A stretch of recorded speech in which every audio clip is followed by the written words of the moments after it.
Hello दोस्तों, welcome आप सभी लोगों का हमारे यूट्यूब चैनल पे। और जैसे कि आप जानते हैं कि इस चैनल पे हम अपनी ट्रिग्नोमेट्री क्लास 10th की ट्रिग्नोमेट्री को बड़े ही अच्छे ढंग से एनसीईआरटी को कंप्लीट करने की कोशिश कर रहे हैं। और हमने इंट्रोडक्शन ऑफ ट्रिग्नोमेट्री की 8.1 एक्सरसाइज की एनसीईआरटी की हमने क्वेश्चन नंबर 9 तक सब कंप्लीट भी कर चुके हैं। और अब बारी है क्वेश्चन नंबर 10 की और 11 की, और इनके साथ ही हमारी एक्सरसाइज फिनिश हो जाएगी। तो लेट्स फिनिश इट, जल्दी से जल्दी इसको फिनिश करते हैं। देखिए क्वेश्चन 10 हमको क्या कहता है। क्वेश्चन 10 कहता है कि एक राइट एंगल ट्राइंगल है पी क्यू आर, और वो क्यू पर राइट एंगल है। मैं मान लेता हूँ भाई ये मेरा कोई राइट एंगल है, मैं मान लेता हूँ ये पी है, ये क्यू है और ये आर है। तो उसने बोल दिया कि जो पी क्यू है भाई पी क्यू की थोड़ा सा छोटा में दिखाई दे रहा है, पी क्यू यहाँ पी यहाँ ले लीजिए और आर यहाँ ले लीजिए। इससे फर्क कुछ नहीं पड़ता है बस, लेकिन थोड़ी सी बस समझने में थोड़ी सी मतलब आसानी हो जाती है। तो पी क्यू ये दे दी उसने 5 सेंटीमीटर, और पी आर की बात करें अगर दोस्तों, ये पी आर और क्यू आर, तो इन दोनों का सम दे दिया उसने। पी आर सॉरी हाँ हाँ इसको मैं सही से कर देता हूँ एक बार, P R plus Q R है ना, ठीक है। देखिए तो उसमें गिवन है P R plus Q R, और वो है दोस्तों 25 सेंटीमीटर। चलिए अब आते हैं अपने क्वेश्चन में। सबसे पहले जो क्वेश्चन है उसमें सॉल्यूशन को हम राइट करते हैं। तो सॉल्यूशन में हम सबसे पहले राइट करते हैं दोस्तों गिवन।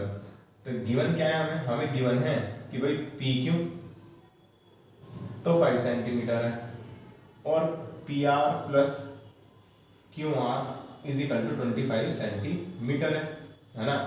अब मैं आपसे ये कहता हूँ कि भाई इनमें से ना आप कोई सी भी एक वैल्यू को निकाल लीजिए, जैसे चाहे पी आर को निकाल लीजिए, चाहे क्यू आर को निकाल लीजिए। अच्छा, अगर मान लीजिए मैं पी आर की वैल्यू निकालता हूँ, मैं ना मैं हाइपोटेनस वाली वैल्यू निकाल दूं कि अगर मैं पी आर की वैल्यू निकालता हूं तो वो हो जाएगी 25 सेंटीमीटर और माइनस के क्यू आर। मतलब अगर मैं न्यूमेरिकली वैल्यू लूं तो 25 माइनस के क्यू आर, ये वही वैल्यू बनेगी। अब अगर हम राइट एंगल ट्रायंगल में आते हैं, in right angle triangle P Q R, तो हाइपोटेनस के स्क्वायर जो होता है वो बेस के स्क्वायर के प्लस परपेंडिकुलर के स्क्वायर के बराबर होता है।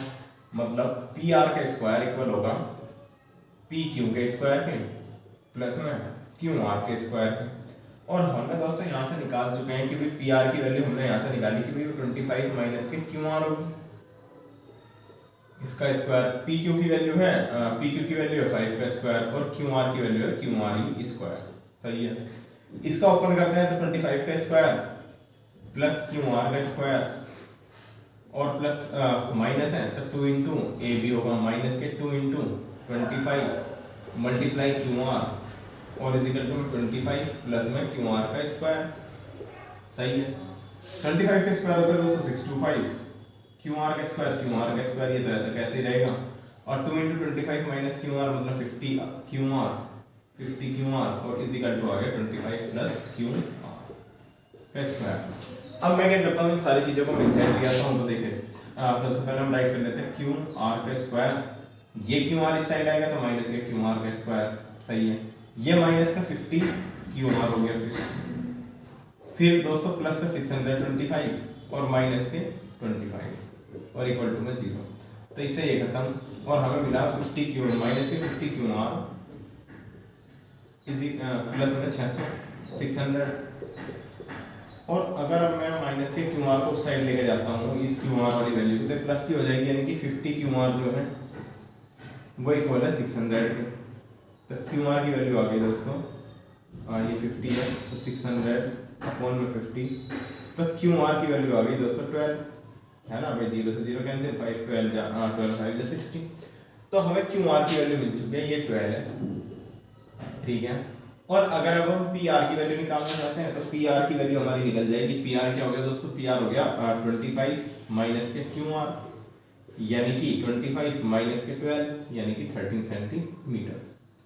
तो हमारी सब चीज की वैल्यू आ चुकी है। और अब हमको किस किस चीज की वैल्यू निकालनी है, साइन पी की। तो साइन पी होता है दोस्तों, देखो पी इसने यहाँ ले रखा है, हमने भी पी यहीं ले रखा है, मतलब पी से हम यहाँ ऐसा आराम से मतलब किसी चीज को भी एज्यूम कर सकते हैं। तो पी के सामने वाली परपेंडिकुलर, पी के बराबर वाली बेस और 90 डिग्री के सामने हाइपोटेनस। तो ये होता है दोस्तों साइन पी होता है परपेंडिकुलर अपॉन हाइपोटेनस, मतलब पी अपॉन एच। तो वही पी क्या है हमारा इसमें, पी क्यू है, सॉरी आर क्यू है। और एच क्या है दोस्तों, पी आर है। तो दोस्तों अभी अभी हमने क्यू आर की वैल्यू निकाली, क्यू आर की वैल्यू हमारी यहाँ से आई थी 12 सेंटीमीटर और पी आर की वैल्यू दोस्तों आई यहाँ से 13 सेंटीमीटर। तो ये हमारी साइन पी की वैल्यू रहेगी।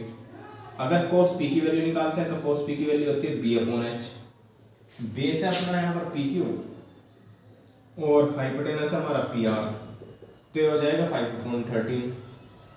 और अगर निकालनी हमें टेन पी की वैल्यू तो होती है पी अपॉन बी। पी की वैल्यू है दोस्तों 12 और बी की वैल्यू है दोस्तों 5, तो ये हो जाएगी 12/5। उम्मीद है ये क्वेश्चन आपको बढ़िया तरीके से समझ में आया होगा और 5 ही मिनट में हमने इस क्वेश्चन को कंप्लीट कर लिया। मतलब कितना ज़्यादा आसानी क्वेश्चन था, दिखने में थोड़ा सा लग रहा था पता नहीं क्या है। अब आते हैं इसमें, देखिए इन चीज़ों को ना करने से पहले एक बार हमें इस टेबल को समझना पड़ेगा। अब टेबल आप याद भी करते हैं, आप ट्रिक भी रखते हैं। मैं आपको ट्रिक मतलब बस एक ही ट्रिक बताऊंगा, बाकी सब मैं इसके कंसेप्ट बताऊंगा। देखें केवल और केवल आपको साइन थीटा वाली वैल्यू याद रखनी है, उससे आप बना सकते हैं। लेकिन क्योंकि आपके पेपर बहुत ज़्यादा क्लोज है तो आपको ये टेबल मैं कहता हूँ आपको याद होनी चाहिए। आप कैसे भी कर सकते हैं, बार बार राइट कर करके उसको देख सकते हैं कि भाई आप जब 15 से 20 बार इसको राइट करेंगे तो आपको हर एक वैल्यू राइट आपके याद हो जाएगी। तो देखिए साइन थीटा की वैल्यू, साइन 0 की वैल्यू 0, साइन 30 की वैल्यू 1/2, 45 की 1/√2 और 60 की वैल्यू √3/2 और 90 की वैल्यू होती है दोस्तों 1। तो कोस थीटा की क्या होती है, बस इसका उल्टा हो जाती है। मतलब 1 वहाँ पे है तो 1 यहाँ पे आ जाएगा, तो 1√3/2 1/√2 और ये दोस्तों फिर 1/2 और ये हो गया 0। अब देखिए अब हमने पढ़ा है कि भैया जो tan थीटा होता है वो होता है साइन अपॉन कोस, है ना। मतलब मैं 0/1 कर दूं तो मुझे मिलेगा 0, 1/2 और अपॉन में √3/2 मतलब साइन 30 और अपॉन में कोस 30 मतलब ये, तो 2 से 2 कैंसिल, ये आ गया 1/√3, तो ये आ गया दोस्तों 1/√3। इससे देखेंगे तो इससे पूरी चीजें कैंसिल हो जाएंगी, इससे 2 से 2 कैंसिल होगा, ये बन जाएगा √3। अब मेरी बात ध्यान से सुनिए, जब हम 1 को किसी मतलब 0 से किसी भी नंबर को डिवाइड किया जा सकता है तो वो होता है अनडिफाइंड। कई बार उसको ऐसा लिख देते हैं, वरना हम इसको अनडिफाइंड भी समझ सकते हैं। मतलब ये कभी डिफाइन ही नहीं होगा क्योंकि नंबर कोई 0 से डिवाइड हो ही नहीं सकता। अच्छा कोट थीटा क्या होता है, 1/tan थीटा होता है। मतलब 0 अब नीचे आ गया, मतलब ये अनडिफाइंड हो गया, यानी कि रेसिप्रोकल हो गया, तो इसको ये ऊपर चला गया। 1 का तो रेसिप्रोकल 1 ही होता है, √3 का होता है 1/√3। और दोस्तों जैसा हमारी ये वाली वैल्यू जो है 0 वाली वैल्यू भी आ जाएगी यहाँ पर, है ना। ठीक है, वरना कोट थीटा आप ऐसे देख सकते हैं भैया, cos theta upon sine theta होता है 1/0, तो अनडिफाइंड 2√3/2 अपॉन 1/2, 2 से 2 कैंसिल √3, है ना। और चीज से देखते हैं तो 0/1 मतलब 0। अब sec थीटा क्या होता है, cos थीटा का उल्टा, मतलब 1 ही हो जाएगा, तो है ना। ठीक है, sin 0 की भी वैल्यू बनी रहेगी, सॉरी sec 0 की। और sec 0 अगर sec 30 की देखते हैं तो ये हो जाएगी 2/√3, ये हो जाएगी दोस्तों √2, ये हो जाएगी आपकी 2 और फिर ये हो जाएगी 0 का रेसिप्रोकल 1/0, मतलब ये हो जाएगी अनडिफाइंड। इधर ये अनडिफाइंड हो जाएगी, क्यों, क्योंकि 0 का रेसिप्रोकल 1/0 और 1 अनडिफाइंड, 1/2 का रेसिप्रोकल 2 और 1/√2 का रेसिप्रोकल √2 और √3/2 का यानी कि 2/√3 और 1 का रेसिप्रोकल दोस्तों 1। तो उम्मीद करता हूँ आपको ये टेबल अच्छे से समझ में आई होगी और आपको कहीं पर भी इसमें कोई डाउट नहीं होगा, है ना। तो हमने केवल साइन थीटा की वैल्यू से ही हमने हर चीज़ को देख लिया है। अब देखिए मैं अगर आपको बताता हूँ कि जो साइन 90 की वैल्यू होती है वो साइन की वैल्यू में मतलब मैक्सिमम वैल्यू 90 हो सकती है बस, ठीक है। आप कहेंगे भैया लेकिन एंगल तो 120 भी हो सकता है, हाँ हो सकता है, लेकिन उसकी वैल्यू हमेशा नेगेटिव आती है। कई बार नेगेटिव आती है, कई बार पॉजिटिव आती है। तो उस केस में ना हमारे, लेकिन वो वैल्यू भी जब हम देखते हैं तो अब तो आपके सिलेबस में नहीं है, लेकिन जब हम पहले देखते थे तो उसमें भी वो वैल्यू 1 से छोटी छोटी आती थी। चाहे 120 की वैल्यू देख लीजिए, चाहे 180 की वैल्यू देख लीजिए, तो 360 की वैल्यू देख लीजिए, मतलब एंगल में सबसे जो ज़्यादा वैल्यू है वो साइन 90 की वैल्यू है। या तो इसके इक्वल आ सकती है दूसरी वैल्यू, या इससे छोटी आएगी। अब ये कहते हैं the value of tan is always less than 1। अच्छा भाई ऐसे ही हम 1 में देख लेते हैं। अब 1 की अगर हम वैल्यू देखते हैं दोस्तों कि जो tan की जो वैल्यू है वो कह रहा है कि क्या वो हमेशा 1 से लेस देन ही होगी। भाई अगर आपको √3 की वैल्यू पता है, √3 की वैल्यू होती है दोस्तों 1.73 और √60 की सॉरी tan 60 की वैल्यू होती है √3 और √3 की वैल्यू तो tan 1 से ज़्यादा होती है, मतलब ये हो गया फॉल्स। क्योंकि tan 60 की जो वैल्यू 1 से ज़्यादा होती है।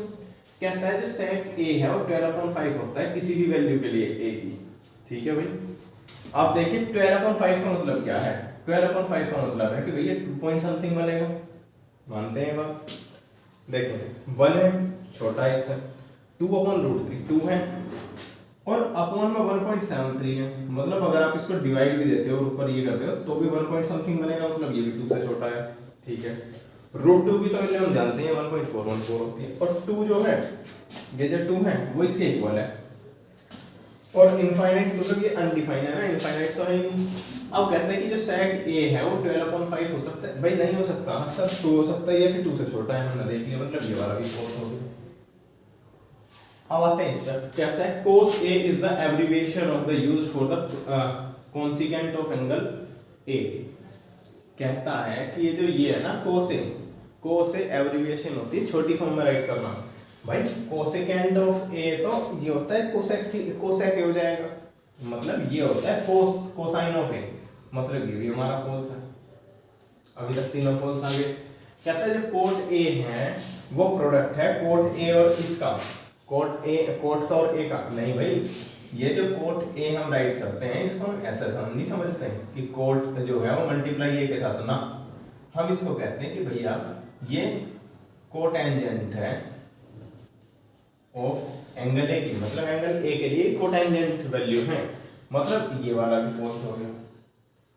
ठीक है, आगे कहता है sin theta is equal to 4/3 for the some value of some angle of theta. अच्छा, अब अगर 4/3 को आप देखते हैं, डिवाइड कीजिए, 3 1 3 पॉइंट लगा लिया, 0 बची 1 बचा रिमाइंडर, 0 लगी 10 हो गया, और 3 जन आई, मतलब ये तो 1.3 आ रहा। और अभी अभी हमने समझा कि भैया sin की जो वैल्यू है वो हद से ज्यादा 1 हो सकती है, मतलब दोस्तों आपका ये भी फॉल्स हो गया।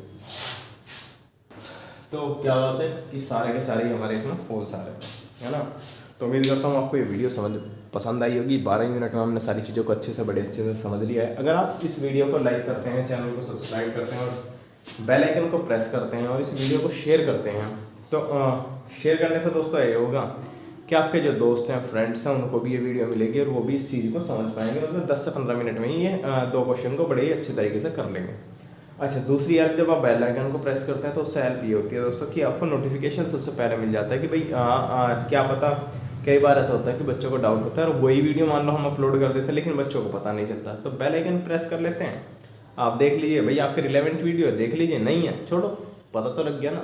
ठीक है, सब्सक्राइब कर लेते तो आपको चैनल बार बार ढूंढना नहीं पड़ता। कोई भी चीज़ हो, हम जैसे ही कोई भी लेटेस्ट अपडेट आएगा वो आपको सबसे पहले मिल जाएगा और उसका कुछ पैसा तो लगता नहीं है। तो प्लीज़ चैनल को सब्सक्राइब कर लीजिए और वीडियो को लाइक कर दीजिए। दोस्तों ये चीज़ हमने गलत कर दी थी, हमने यहाँ फॉल्स राइट किया था, लेकिन ये ट्रू है यहाँ पर, क्योंकि हमने क्या किया था, हमने फॉल्स मान लिया था कि भाई 12.5 नहीं हो सकता। लेकिन हम देखते हैं तो sec थीटा है जो उसमें ना वैल्यू जो है वो ए से मतलब 1 से बड़ी आ रही है कई वैल्यू, तो ये हमारी हो सकती है 12.5, तो इसको हम ट्रू कर लेंगे, है ना। चलिए अब हम आगे बढ़ते हैं और इस चीज़ को करते हैं, वीडियो को एंड करते हैं।